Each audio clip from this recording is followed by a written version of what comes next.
Hello, this is KYC News. We provide you with the most up-to-date and reliable information for the day. First and foremost, we want to achieve perfect health with a sincere desire. Russian weaponry is concentrated on capturing 2 settlements in eastern Ukraine. Russia will work to reinstate the Iran nuclear agreement.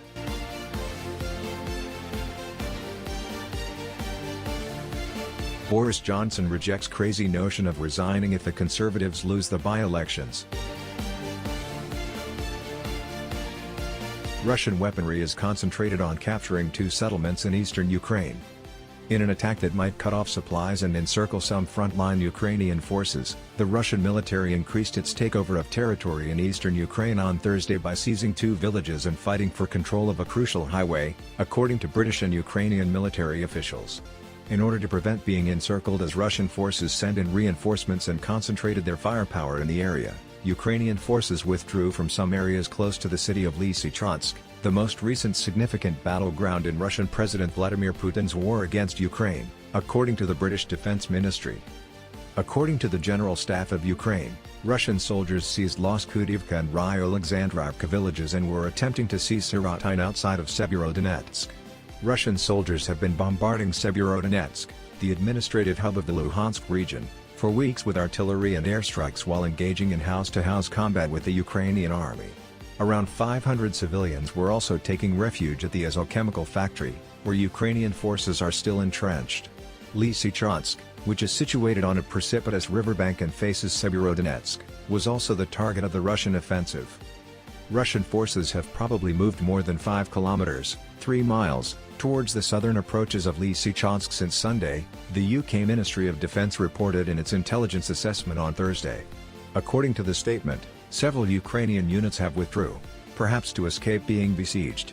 Recent unit reinforcement and intense fire concentration are probably to blame for Russia's improved performance in this sector.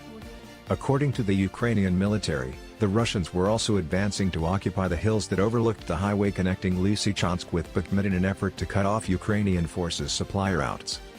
Following a failed attempt to seize the Ukrainian capital during the initial stages of the invasion on February 24, Russian forces have turned their attention to Donbas, the country's eastern industrial hub, where Ukrainian forces have been engaged in combat with Moscow-backed separatists since 2014. About 95% of the Luhansk region and about 50% of the adjacent Donetsk region of Donbas are currently under Russian military control. Other achievements. An internet fundraising campaign to help Ukraine purchase 3 offensive drones has reportedly raised $10.4 million in just one day, according to a lawmaker and TV personality from Ukraine. Serhiy Prytula praised the wonderful response from Ukrainians to his charitable foundation's call for $15 million to buy Bayraktar drones similar to those that Ukrainian military have already employed to protect against Russian invaders. The appeal was launched a day earlier. 6 meters to go, he tweeted.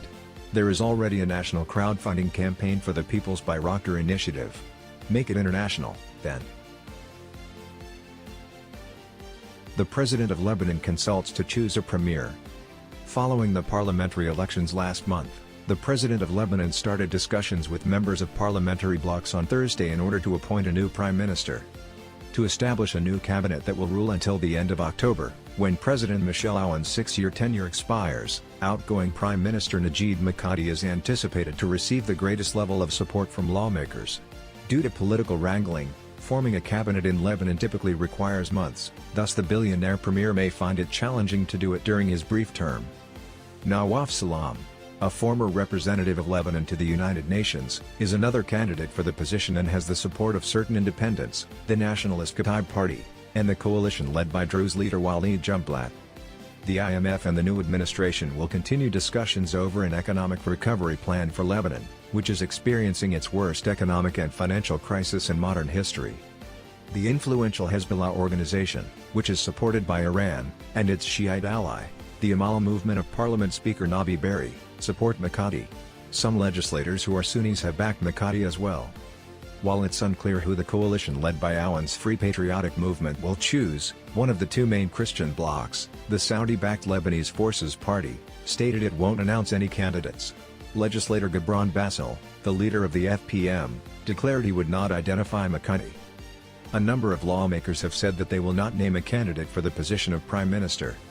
After the parliamentary elections on May 15, which gave the majority of the legislature's seats to mainstream political groups blamed for decades of corruption and poor management that caused the economic meltdown, Mikati's previous government, which he formed in September, was replaced by a caretaker cabinet. Hezbollah and its allies lost the majority of seats in parliament that they had since 2018 in last month's vote. The World Bank ranked Lebanon's economic collapse, which started in October 2019, as one of the worst worldwide since the 1850s. Since then, the 6 million-person country of Lebanon, which includes 1 million Syrian refugees, has lost more than 90% of its value, tens of thousands of people have lost their jobs, and more have departed. The coronavirus epidemic and a devastating explosion in August 2020 that killed more than 200 people, injured tens of thousands, devastated Beirut's port, and damaged parts of the capital only served to exacerbate the issue. Boris Johnson rejects crazy notion of resigning if the Conservatives lose the by-elections. The idea that Boris Johnson should resign if the Tories lose both of Thursday's by-elections has been labelled crazy by some. On Wednesday, the Prime Minister was questioned about whether he would accept responsibility and quit if the Conservatives lost both Wakefield and Tiverton and Honiton. Come on, I can't remember when the Tory party last won Hartlepool, yet it was only a year ago that we won the by-election in Hartlepool, which everyone believed was a long time ago. He retorted. I don't believe it has ever. In general, ruling parties do not prevail in by-elections, especially not during midterm elections. Although I'm incredibly optimistic, there you have it. Are you crazy? He retorted when asked if this indicated he would continue. The Kigali Commonwealth Heads of Government, CHOM, conference, which was originally scheduled for 2020, was postponed due to COVID. For the most recent CHOM, Johnson arrived by plane in the Rwandan capital on Thursday morning. His first item on the program was a scheduled bilateral meeting with Paul Kagame, the nation's president. According to local sources, among other things, they covered the topic of migration. The UK's relationship with Rwanda has changed under Johnson. His government agreed to spend £120 million in April to relocate refugees to a nation where they have no legal means to return to the UK. Johnson will speak at the summit's business forum in the afternoon and participate in a roundtable with Pacific Island countries. He will also go to Kigali's memorial commemorating the 1994 Rwandan genocide, which resulted in the deaths of over 500,000 Tutsis. The Rwanda deal, though, is still the main focus of his visit. Johnson urged detractors to quit being condescending toward Rwanda on Wednesday night. He stated, "Clearly I am going to Rwanda and, this is, an opportunity for us all to visit the country with whom we now have this very important economic and migration connection, before boarding a plane for the East African nation. And perhaps to assist others in letting go of some of their dismissive views of Rwanda and the potential for a collaboration." Thursday's meeting between the Prime Minister and Prince Charles is anticipated to be their first since it was widely reported that the heir to the throne had called the government's Rwanda proposal disgusting. The PM's advisors claim that the bilateral meeting they will hold on Friday will be informal. Johnson responded on Wednesday when asked if Prince Charles was one of those patronizing people, "I can't confirm that. What I can say is that the policy, which is intended to address the heinous mistreatment of innocent individuals crossing the channel, strikes me as being reasonable and measured." On the outskirts of Kigali, he went to the British government-funded group Scolaire Kakir 2 school. As Johnson walked into the first classroom, the kids applauded. The kids then heard a tale about a sick hen. The beginning of the narrative was read to the kids. Hetty was an ill hen. She never worked out. She rested all day long. She consumed a lot of junk food. Hetty came across a flyer advertising a hen race one day. As the kids read the story, Johnson sat on a child's chair and appeared perplexed.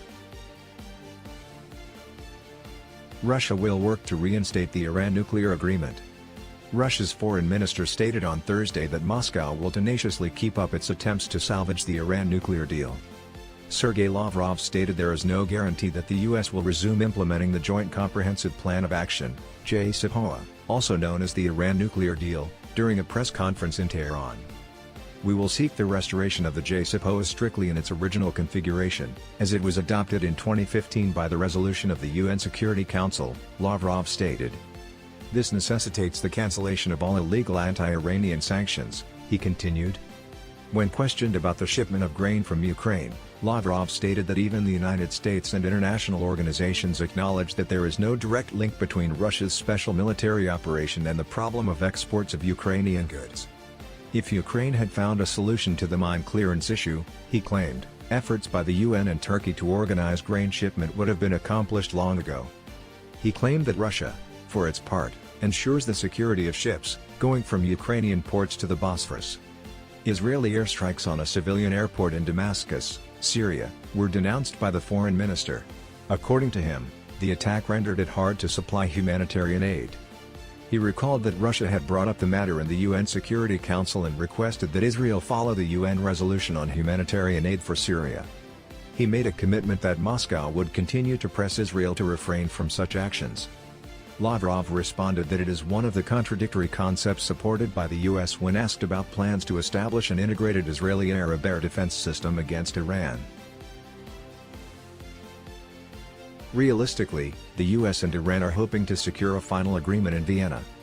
Hossein Amir-Abdollahian, the foreign minister of Iran, stated here on Thursday that Iran wants to work with US realism soon to reach the agreement's final point.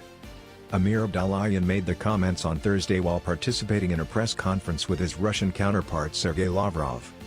Amir-Abdollahian referred to the successful meeting between the two parties and stated that they had covered the most crucial problems pertaining to their shared relationships as well as regional and global challenges. He noted that the aforementioned concept had been addressed before to the visit of Iranian President Ibrahim Raisi to Moscow, pointing to the comprehensive and long-term cooperation treaty between Iran and Russia. He also expressed the hope that shortly expert meetings would be convened to finalize the agreement's content and ratify it in the governments and parliaments of both nations. The top diplomat for Iran mentioned that following the signing of the documents on cultural cooperation and information security, the Iranian government recently authorized them and forwarded them to Majlis, the parliament, for final approval. Amir-Abdollahian emphasized that the two sides had decided to organize a new session of Joint Commission on Cooperation and that the two sides were planning to cooperate in the areas of economy, trade, culture, science, and technology.